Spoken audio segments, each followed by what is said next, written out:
So last week, I told you all about how Michaels is starting to up their fabric selection and trying to get into the Joann's game. And then I saw another press release from Michaels, and it seems like Michaels is sort of throwing some shade on Etsy. And here, I'll show you what I mean by this. So I want to tell you about another initiative that Michaels is doing. Maybe this is a smart idea that Michaels is trying to capitalize on some missed opportunities from other competitors. So there's this thing called MakerPlace by Michaels, and it's supposed to be sort of like an Etsy alternative. I was trying to look into these onboarding process, and I was a little bit confused by it, to be completely honest with you. So I didn't end up going through with it, but Michaels is trying to be an Etsy competitor. So they have this thing called, they're doing something where they're gonna actually start selling handmade items made by small handmade sellers in the actual physical stores. So I want to get your opinion on this because I do think this is kind of interesting. So it says Michaels debuts MakerPlace by Michaels, Respect the Handmade brand campaign and in-store selling pilot to celebrate handmade artists and creators. And to me, the reason this throws shade at Etsy is because Etsy has a problem with allowing sellers on the platform that are selling mass-produced crap made overseas. That's the same stuff that's on Amazon, Alibaba, or like Temu or Shein. And it's very obvious that these items are not handmade, and Etsy doesn't seem to be doing a lot to stop these types of shops. So Michaels is basically saying, hey, we respect handmade makers here. So it says, latest endeavors deepen commitment to continued evolution of MakerPlace as the best place for handmade sellers and shoppers. All right, and I didn't realize Michaels is based out of Irving, Texas. I had no idea. Michaels, the best place for all things creative, today unveiled the first ever brand campaign for MakerPlace by Michaels, the new online marketplace for truly handmade goods, classes, and how-tos, as well as in-store selling pilot at Michaels stores for MakerPlace sellers. These efforts are the latest in Michaels' continuous evolution of the platform in support of the goal to be the best place for handmade sellers and shoppers. All right, so it says, all right, here's a, all right, how's this gonna work? The Respect the Handmade campaign was brought to life in partnership with creative agency Oberland, I've never heard of that before, and celebrates the brand promise of respecting and supporting independent handmade artists and makers, as well as our customers who turn to them for unique gifts, decor, and more. The campaign will extend across social media, the MakerPlace website, and Michaels' own channels, as well as streaming video and programmatic paid media. The campaign is based on the concept of handmade goods coming to life, showcasing the thrill of discovering unique handmade treasures and the joy these items bring to the customers purchasing them. It features an anthem spot set to a playful cover of the iconic song Respect, performed by handcrafted puppets, representing, that's weird, the kinds of goods sold on MakerPlace, including goods available for purchase from sellers Sun Sprinkles and Breads and Threads Handmade. All right, here's a quote. So I'm just wondering, like, if they're gonna sell in the stores, I'm just wondering how that's gonna look. All right, so it says MakerPlace was designed with the goal of helping handmade artists and makers succeed with lower fees, flexible membership options, and more ways to earn. All right.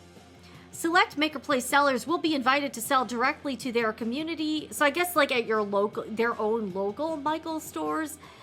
All right, creating a new opportunity to drive exposure and sales for their independent handmade businesses. Michaels customers will have the added benefit of discovering local handmade artists and shopping high-quality handmade goods across MakerPlace categories like home decor and accents, fine art, and woodwork alongside the Michaels offerings they know and love. The pilot is the latest example of Michaels' test and learn strategy, which takes a data-driven approach to launching and evaluating small-scale in-market innovations that inform future launches. Okay, so it says the first in-store pilot began on February 24th in 7 stores across North Carolina, Florida, Missouri, Illinois, Utah, Louisiana, and Massachusetts, with the next pilot scheduled for March 23rd. I'm very curious about this. I mean, let's see, a video. All right, they got a video about this. Okay, should we watch the video? All right, let's watch the video here. All right, we'll see. Yeah, I'm curious about the logistics of this.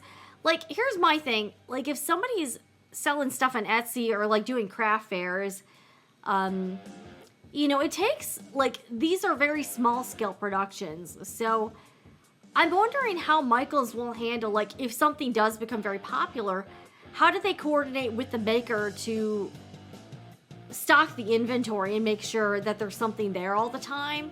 I can see, like, if they only have, like, 5 of each item or something, those sell out and then there was nothing left. Like, how often are they gonna try to keep the inventory updated? Like, I'm just curious about the logistics of this. The other thing that I'm a little bit worried about is, and this would be my concern if I sold at, like, craft fairs or, you know, handmade markets or whatever, is people handling the items, especially if the actual business owner is not there to keep watch over the inventory. What's to stop people from, like, you know, like, if it's something that can get, you know, made of fabric, too many people handling the item and maybe damaging the items. Like, I just really have some questions as to how they're going to stop people that are just random customers in the stores from over-handling the items or potentially damaging the items. And also what happens if there's, like, shoplifting and someone steals them. Like, that already happens a lot in these stores, you know, and you see people, like, you know, kind of not handling the inventory very well. Like, how are they going to really kind of oversee that? That's sort of a question. That's just a question I have personally about, you know, that type of thing. So, you know, I don't know. I just have some questions as to how that will all work. All right, let's take a look at we'll take a look at the video here. So it says, all right, I don't know. And I also don't know.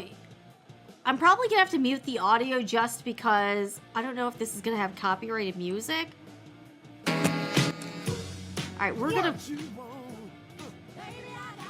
Okay, so it's like... All right. It's very like Jim Henson's, like, Muppets or like Fraggle Rock or something. I don't know. What does everybody think? This is the ad. MakerPlace by Michaels, a new marketplace that's made for handmade.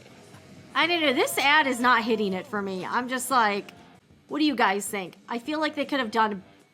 I think the average person who sees this, I think might be a little bit confused, in my opinion. I'm like, the ad was not impactful at all for me. And I want to also share this with you. So, Ashley Buchanan, who's the CEO of the Michaels companies, posted something on LinkedIn about this. So it's basically the same sort of thing. Let's see here.